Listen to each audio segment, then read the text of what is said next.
Nanda pregnant? Bulti, আমি তো তোমাকে বলেছিলাম কথাটা এখন কাউকে না জানাতে। হ্যাঁ দিদি ভাই, তুমি বারণ করেছিলে, কিন্তু কেন বলবো না বলো তো? যেখানে নিজের সন্তানের বাবার এগেইনস্টে নন্দা বৌদি কেস করতে ছুটেছে, সেটা কি ঠিক বলো?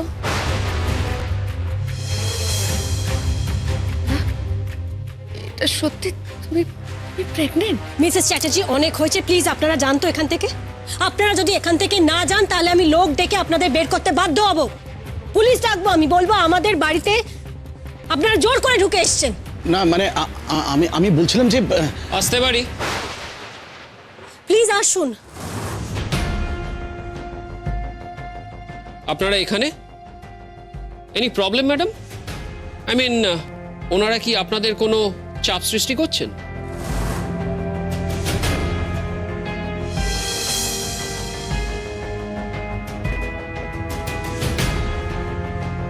না না না, কিছুই হয়নি। এই তো নন্দা চ্যাটার্জিও আছেন, ভালোই হলো। আপনার সঙ্গে আমার একটু দরকার রয়েছে ম্যাডাম।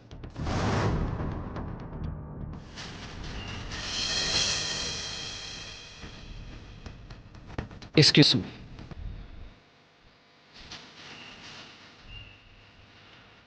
বলছি ম্যাডাম, আপনি যদি ফিজিক্যালি ফিট থাকেন তাহলে কালকে একবার থানায় আসতে পারবেন?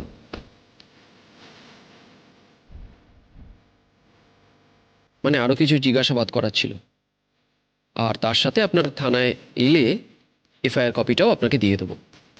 অবশ্য আপনি যদি যেতে না চান সেক্ষেত্রে আমরা এখানে এসেও কথা বলতে পারি।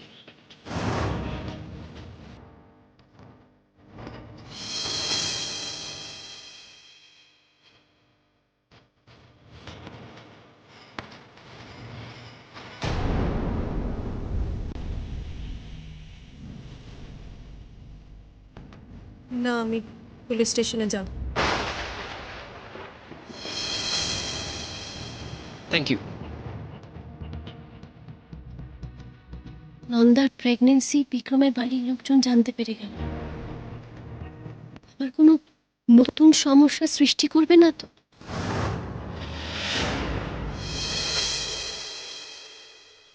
তুমি দয়া করে বিক্রমের বাবা মার কথায় পিছিয়ে যেও না।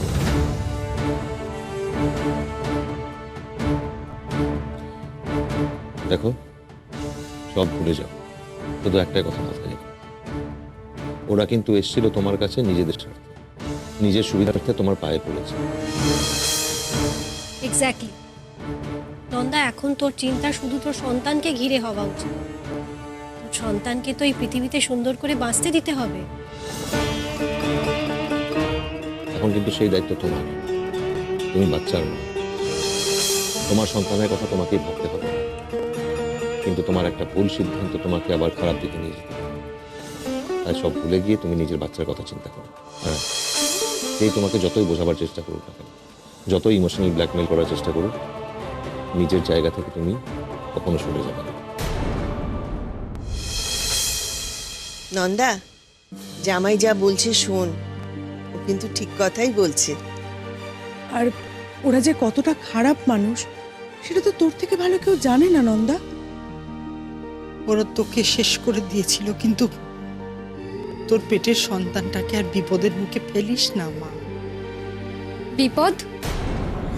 নন্দা বৌদি তো এই বেবিটার কথা চেপেই যাচ্ছিল মম ড্যাডের কাছে। চেপে যাওয়ার কি আছে এর মধ্যে বুলটি?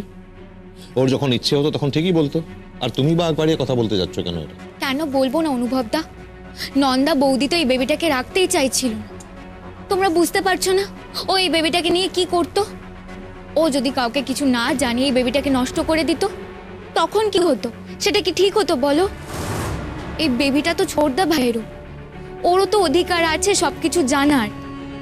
আর আমি নন্দা বৌদিকে একটু বিশ্বাস করি না, ও যা ইচ্ছে তাই করতে পারে। বুলটি, তুমি কাকে বিশ্বাস করো না করো সেটা কেউ জানতে চায়নি।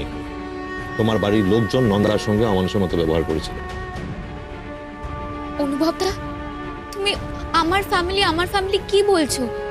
ওরা তো তোমারও আত্মীয়। ছোটদা ভাই তো তোমার কাজিন ব্রাদার, তুমি ওদের নামে এভাবে। কে আমার কাজিন ব্রাদার, কে আমার আত্মীয়, সেটা তোমায় আমাকে মনে করিয়ে দিতে হয়। আমার খুব ভালোভাবে জানা আছে।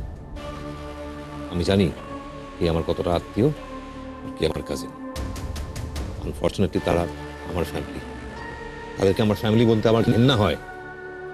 আর তুমি বা হঠাৎ আজকে ফ্যামিলি ফ্যামিলি করছো কেন? কিসের জন্য এত দরদ উঠলো তোমার? তুমি কি ভুলে গেলে যে ফ্যামিলির কথা তুমি এখানে বলছো, সেই ফ্যামিলির লোকজনের কাছ থেকে তুমি পালিয়ে আসতে বাধ্য হয়েছিলে? তোমার বাবা মা, তোমার দাদা, তোমার জেঠিমা, তাদের কাছ থেকে পালিয়ে তুমি রাস্তায় উদ্ভ্রান্তের মতো ঘুরে বেড়াচ্ছিলে। আজ হঠাৎ করে তারা কিসের জন্য এত ভালো হয়ে গেল বলো তো? ও, নন্দার প্রতি তোমার মনে রাগ আছে বা হঠাৎ তাদের সমস্ত পাপ ধুয়ে মুছে সাফ হয়ে গেল?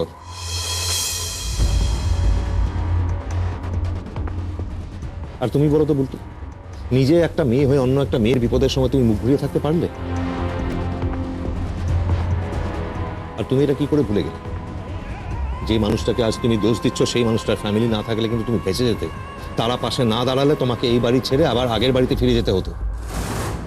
আমি তোমার কাছ থেকে এটা এক্সপেক্ট করিনি বুলটি। দাদা আমি সত্যি জানি না আমি কি বলবো।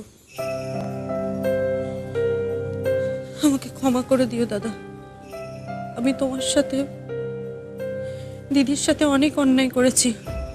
আমাকে পারলে ক্ষমা করে দিও। আর এত কিছুর পরও তুমি আমার পাশে দাঁড়াচ্ছ, আমাকে সাপোর্ট করছো।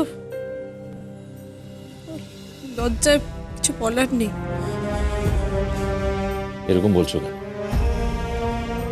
দাদা হয়ে বোনের জন্য এটুকু করতে পারবো না? নিজের বোনকে দাদা সাপোর্ট করলো না, আর ওদিকে ওই নন্দা বৌদিকে বোন পাতিয়ে ওকে সাপোর্ট করছে। না না, নন্দা বৌদিকে জিততে আমি দেব না, কিছুতেই না।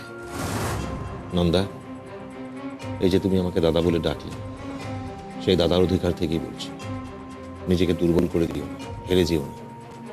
নিজের উপরে বিশ্বাস রাখো, স্থির থাকো নিজের জায়গায়। তুমি কোনো ভুল করোনি।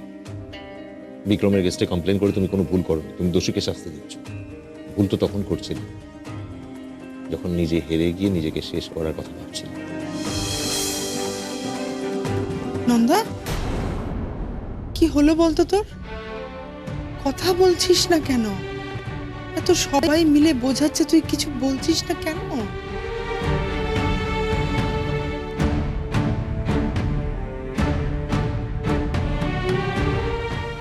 আমার ঘুম পাচ্ছে, আমি ঘরে যাচ্ছি।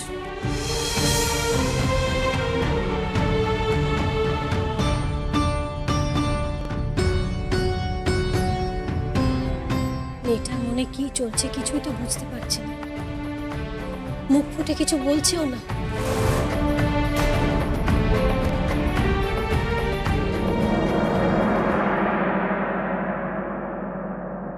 আচ্ছা আনন্দী, তোমার ঘরটা ঠিক এর উপরেই না? বাবা, এমন করে বলছো যেন কোনোদিন আমার ঘরে যাওনি। কি বাজে অবস্থা দেখো তো আমার। তোমার খোড়া বর চেয়েও তোমার ঘরে যেতে পারলো না, তার শাশুড়ি ঘরে থেকে যেতে হলো। ডক্টর মৈত্র, তুমি যার সম্পর্কে খারাপ কথা বলছো সে কিন্তু আমার হাজবেন্ড। আর যদি একটা খারাপ কথা বলেছো তাহলে আমি কিন্তু চলে যাব। আচ্ছা আচ্ছা, তোমার কোথাও যেতে হবে না, আমি আর বলবো না। ঠিক আছে? আর আপনি যার সম্পর্কে কথা বলছেন তিনি ডক্টর মৈত্র। হ্যাঁ, আপনি জানেন সে তার নিজের প্রতিবন্ধকতা অতিক্রম করে দুটো ক্রিটিক্যাল অপারেশন করেছে, দুটো মানুষের প্রাণ বাঁচিয়েছে। বুঝেছেন? হ্যাঁ, সে না হয় বুঝলাম, কিন্তু আপনি এটা কি জানেন মিসেস মৈত্র যে আপনি না থাকলে আপনার হাজবেন্ডের কিরকম অবস্থা হয়? তাই আপনার সঙ্গে থাকবে বলে তাকে আজকে শ্বশুরবাড়িতে থেকে যেতে হলো। মিসেস মৈত্র খুব খুব খুশি হয়েছে।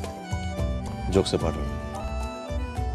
তাপসীর কেসটাতে তুমি আমার পাশে দাঁড়িয়ে আমাকে সাহস না দিলে সত্যি আমি... এটা তুমি ভুল বললে। আমি তোমার পাশে না থাকলেও তুমি অপারেশনটা সাকসেসফুলি করতে পারতে, কারণ ডাক্তারিটা তোমার প্যাশন। আর এই প্যাশনের জোরে মানুষ অনেক কিছু করতে পারে। তার সকল প্রতিবন্ধকতা সমস্ত কিছু অতিক্রম করে সব কিছু করতে